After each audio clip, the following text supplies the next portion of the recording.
అనారోగ్యం, ఉద్యోగం, వ్యాపారం అప్పులతో బాధపడుతున్నారా? వెంటనే జేకేఆర్ గురువు గారికి కాల్ చేసి అపాయింట్మెంట్ తీసుకోండి. Hi viewers, India's largest digital media network Suman టీవీకి స్వాగతం. ప్రస్తుతం మనతో ఉన్నారు motivational speaker and Kinnera welfare society founder Nagachandrika అమ్మ. అమ్మ నమస్తే అమ్మ. నమస్తే.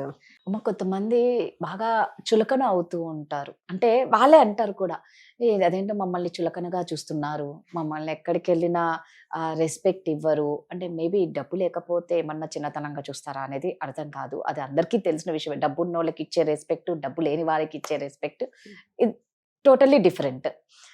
ఎందుకమ్మా చాలా చులకన అవుతూ ఉంటారు కొంతమంది. దాంట్లో చాలా మంది డిప్రెషన్కి వెళ్ళిన వాళ్ళు కూడా చాలా మంది ఉన్నారు. అసలు ఈ చులకన అవ్వడానికి ఏంటి రీజన్స్? ఒక డబ్బేనా?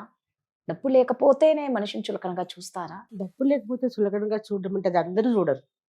అట్లా చూడడం అంటే చులకన ప్రతి ఒక్కరికి ఇదైపోవడమే.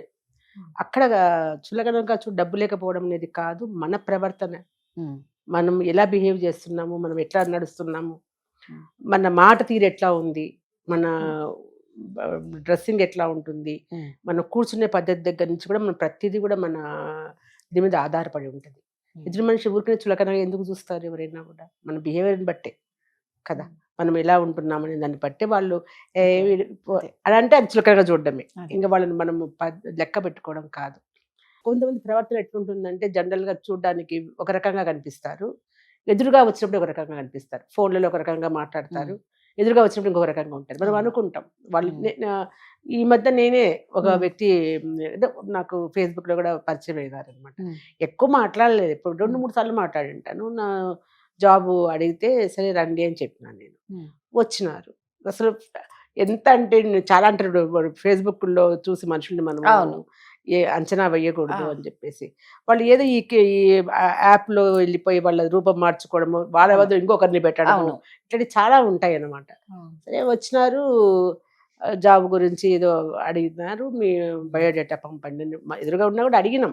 ఇప్పుడు మాకు మన ఓల్డ్ ఏజ్ హోమ్ ఉంది కదా, దాని గురించి ఎంప్లాయీస్ కావాలి కాబట్టి అనుకున్నాం అనమాట. సరే వచ్చిన ఇప్పుడు నేను ఎంతో రెస్పెక్ట్గా మేము చూసాము. అతను ఫస్ట్ వచ్చినారు, బాగా కూర్చోండి అంటే కూర్చున్నారు. అక్కడి నుంచి స్టార్ట్ అయింది ఆయన మాట తీరు. ఆ తర్వాత ఆయన మాట్లాడే పద్ధతి కావచ్చు, అదంతా కూడాను ఒక రకంగా మాకే ఇదిగా అనిపించేసింది. అంటే అతని మాట్లాడిన పద్ధతిని బట్టి అతన్ని చులకన అయిపోయాడు మా దగ్గర. చులకన అంటే ఒకప్పుడు గొప్పగా ఊహించుకున్నాం, ఆ మంచి జాబ్లో వచ్చింటారు, ఈయన బాగుంటారు అనేసి. సో ఫేస్బుక్లో పరిచయం అయినారు అంతే. నాకు వాళ్ళ గురించి నేను ఎప్పుడు ఎవరిని కూడా నేను వాళ్ళ ఇది గురించి నేను ఎప్పుడు అడగను. వాళ్ళ లైఫ్ ఏంటి, వాళ్ళు ఎవరు, ఎప్పుడూ అడగను నేను. అది కూడా తప్పే అనుకోండి, ఎందుకంటే ఎదుటి మనిషి అంత తెలియకుండా వాళ్ళని మనం రమ్మంటాం కూడా తప్పే. అసలు వచ్చిన తర్వాత ఆయన మాట్లాడే పద్ధతి అన్ని చూసాం. సరే నేను జాయిన్ అవుతా అట్లా అంటే సరే కండి అని చెప్పినాము. కానీ లేచిపోయిన తర్వాత నేను నా పిఏతో అన్నాను అనమాట, ఎందుకో నాకు నచ్చడం లేదు, ఎక్కడో చులకనగా అనిపిస్తున్నాడు ఆయన బిహేవియర్, ఆయన మాట తీరు, మాట్లాడే పద్ధతి, కూర్చునే పద్ధతి, ఆయన డ్రెస్సింగ్ కావచ్చు, అంత డిగ్నిటీగా లేరు. ఆ డిగ్నిటీ అనేది మనిషిలో లేనప్పుడే చులకనైపోతారు ఎవరైనా కూడా. కానీ అంత వెంటనే మేమేమీ కూడా అనలేదన్నమాట. లేటము మాటికి మీ మేడం నాకు ఫేస్బుక్ ఫ్రెండ్, అదే మాట ఫేస్బుక్ ఫ్రెండ్ ఏంది నాకు అర్థం కాలేదు. ఫేస్బుక్లో పరిచయం అయినా ఎంతో మంది, నాకు లక్షల్లో ఉన్నారు నాకు పరిచయం అయిన వాళ్ళు. ఎంతో మంది మాట్లాడతారు, అక్క అని మాట్లాడతారు, అమ్మ అని మాట్లాడతారు. కొంతమంది వచ్చారు కూడా నన్ను చూడడానికి, ఎంతో బాగా మాట్లాడి వెళ్ళిపోయిన వాళ్ళు ఉన్నారు. ఇప్పటికీ ఫోన్లలో మాట్లాడతాను నేను. ఎవ్వరూ అట్లా లేదు. నాకు ఫస్ట్ టైం ఇది ఎదురయ్యింది నాకు. ఆ తర్వాత వచ్చి జాయిన్ అయిపోయినారు. కొన్ని బిహేవియర్ రాదా, అది ఎక్కడ ఉంటే అక్కడ వచ్చి కూర్చోవడం. ఇప్పుడు నేను ఎంతైనా పాస్ ఒక్కడివే కాదు మా దగ్గర జాబ్ చేసేది, 10 మంది ఉంటారు. 10 మంది ఎప్పటి నుంచి చేసేవాళ్ళు ఉంటారు. ఇప్పుడు ఇతను వచ్చి నా ఫ్రెండ్ ఆమె అని అంటే అది ఎంత, నేను ఫ్రెండ్ ఏంటి నీకు అసలు, పరిచేస్తున్నాను అంతే. ఇలా మాట్లాడడము, వచ్చి ఇక్కడ పక్కన చైర్ వేసుకొని కూర్చోవడము, అసలు ఎవ్వరు నా దగ్గరికి రారు అసలు. నేను కూడా అట్లా డిగ్నిటీగా ఉంటాయి ఎవరితో కూడా, అందుకనే మంచిగా ఉంటాను. వాళ్ళకి కావాల్సిన అవసరాలన్నీ ఏది ఉన్నా కూడా మేము అన్ని చెప్పేస్తాను, వాళ్ళు చూసుకోమని ఉండే వాళ్ళని, వర్కర్స్ని బాగుంటాము. కానీ అక్కడ ఎక్కడో నాకు ఎప్పుడు ఇట్లా అటోళ్ళు ఎదురుపడలేదు. ఫస్ట్ టైం చూశాను నేను. అంత మందిలో వచ్చి అలా వచ్చి కూర్చోవడము, నిలబడ్డము, పక్కకు వచ్చి నిలబడ్డము నాకు ఎందుకో చాలా చిరాకు అనిపించేసింది నాకు. అంటే తప్పుగా నేను అంటం లేదు, కానీ అవును. మనం ఎంత లిమిట్ లో ఉండాలి అంత లిమిట్ లో అంతే ఉండాలి. కదమ్మా నిజంగా. నీ లిమిట్ నువ్వు చూసుకోవాలి. ఎంత చూసుకోవాలి, తెలిసినా correct. కూడా ఉమ్, నువ్వు ఎక్కడ ఉన్నా కూడా, నువ్వు జాబ్కి వచ్చావు, నేను ఒక అధికారిని అక్కడ, ఉమ్. అందులో ఆడదాన్ని, Correct. ఇవన్నీ వదిలిపెట్టు. ఆ, అంతే, అవును. ఆడవాళ్ళం, మగవాళ్ళు ఎలా బిహేవ్ చేయాలి. కరెక్ట్. నేను చాలా బాధపడ్డా నేను. ఆ తర్వాత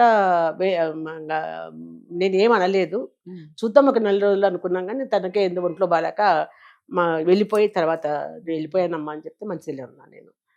ఆ తర్వాత మరుసటి రోజు ఫేస్బుక్లో పెట్టేశాడు కామెంట్, పెద్ద కామెంట్. ఏమని అంటే, మనుషులు దూరం నుంచి చూసేది ఒక రకంగా ఉంటారు, దగ్గరికి వచ్చి ఒక బిహేవియర్ ఉంటుంది, చులకనగా చూస్తారు, అంటే తక్కువగా చూస్తారు. మేము ఎవరమో ఆయన తక్కువగా చూడలేదు, ఎవరము ఏమనలేదు, అసలు మేము లేము కూడా అక్కడ. నేను ఇక్కడ ఉన్నాను, నా హోమ్లో ఉన్నాను, అది మన చిరంజీవి స్వామి వారి ఆశ్రమం ఉంది కదా, అక్కడ హోమ్ కడుతున్నాం కదా, అక్కడ ఉన్నాడు. అతను డైరెక్ట్గా వెళ్ళిపోయారు. అతను మేము కలిసింది లేదు, చేసింది లేదు. ఆ రోజు ఇంటర్వ్యూ రోజే చూసా. నాకు అప్పటికే నాకు నచ్చలేదు, కానీ ఏమనలేదు. నేనే రమ్మన్నాను కదా, అందుకని బాగుండదు, నేను మంచిగానే మాట్లాడాం, మర్యాదగా మాట్లాడాం. కానీ అతనే చులకన అయిపోయాడు మా దగ్గర. అది మాట తీరు, ప్రవర్తన. అందుకని ఎవరి ఇది వాళ్ళే చేసుకుంటారు. ఎదుటి వాళ్ళు ఊరికనే చులకనగా ఎప్పుడు చూడరు, వాళ్ళ గురించి ఏం తెలియకుండా. ఒక వ్యక్తి వస్తున్నారంటే మనం రిసీవ్ చేసుకుంటాం, రాండి అని చెప్పేసి. కూర్చున్న 5 నిమిషాల నుంచి వాళ్ళ బిహేవియర్ పట్టే మనము అయిపోతాం. అందుకని ఎవరికైనా చెప్తాను, సెల్ఫ్ రెస్పెక్ట్ ఉండాలి ఎవరికైనా. మనం ఎక్కడికి వెళ్తున్నాము, ఎవరితో మాట్లాడుతున్నాము అనేది ప్రతి ఒక్క మనిషికి అవసరం. అది డబ్బు లేకపోతే చులకన ఏమీ ఉండదు అక్కడ. చులకన ఎందుకు, డబ్బు లేకపోతే మరి ఎంత వాళ్ళు ఒకప్పుడు లేకుండానే ఉండే వాళ్ళు కూడా డబ్బులు సంపాదించుకొని పెద్ద గొప్ప వాళ్ళు వచ్చిన వాళ్ళు ఉంటారు. వాళ్ళకి తెలుసు ఎట్లా ఉండాలని. చులకనగా చూడరు వాళ్ళు, డబ్బు లేదని చులకనగా, వాళ్ళ మీద రెస్పెక్ట్ ఉంటది. కాకపోతే వాళ్ళ బిహేవియర్ని బట్టే మనము ఎదుటి వాళ్ళు మనల్ని చులకనగా చేయడం కావచ్చు అని ఉంటది. అదే మన సెల్ఫ్ రెస్పెక్ట్ అనేది బాగా పెట్టుకొని మనం ఎక్కడ ఆ పరిసరాలను, ఆ వ్యక్తులను బట్టి మనం ప్రవర్తించాలి. అది కూడా అంతే. నేను అనడం ఏదో ఒక సొసైటీకి నేను చైర్మన్ అని నేను బాధపడలే అతని ప్రవర్తనకి. నేను ఒక ఆడ మనిషినే కదా, ఆడవాళ్ళతో ఎట్లా బిహేవ్ చేసేది తెలీదా? నువ్వు పక్కన వచ్చి కూర్చోవడం ఏంటి, మా కుర్జీలాక్క, ఇవన్నీ కూడా చులకన కావడం అంటే వాళ్ళ నడవడిక, వాళ్ళ ప్రవర్తననే వాళ్ళని చులకన చేస్తుంది. ఎవ్వరు చులకన చేయరు. కొంతమంది ఎలా ఉంటారంటే వాళ్ళ మంచితనం, అతి మంచితనంతో కూడా చులకన అయిపోతూ ఉంటారు. అంటే ఎట్లా అంటే ఏ టైంకి పడితే ఆ టైంకి అర్ధరాత్రి అపరాత్రి చేసి డోర్ తీసి, అంటే ఒక డిస్టర్బెన్స్. మనం మీరు అన్నట్టు ఏంటంటే ఒక డీసెన్సీ ఎప్పుడైతే మెయింటైన్ చేస్తామో అప్పుడు అవతల వాళ్ళకి మనం చులకన కాము. అది నిన్ను 2 సార్లు కదిలిస్తారేమో, 3 సార్లు కదిలిస్తారేమో, నువ్వు కట్ చేసేస్తే అక్కడితో అయిపోతుంది. అంతే కదా. అందుకే నాకు ఎవరు ఎదుటి వాళ్ళ మీద బ్లేమ్ వేయద్దు చులక చేశారని. మనమే మారాలి. నిజమే. మళ్ళీ తెలియకపోతే తెలుసుకోవచ్చు, మనం ఎన్నో ఉన్నాయి చూస్తున్నాం కదా, నేర్చుకోవచ్చు. అదే ఆ రెస్పెక్ట్ ఆటోమేటిక్ గా వచ్చేస్తుంది నీకు. థ్యాంక్ యూ అమ్మా.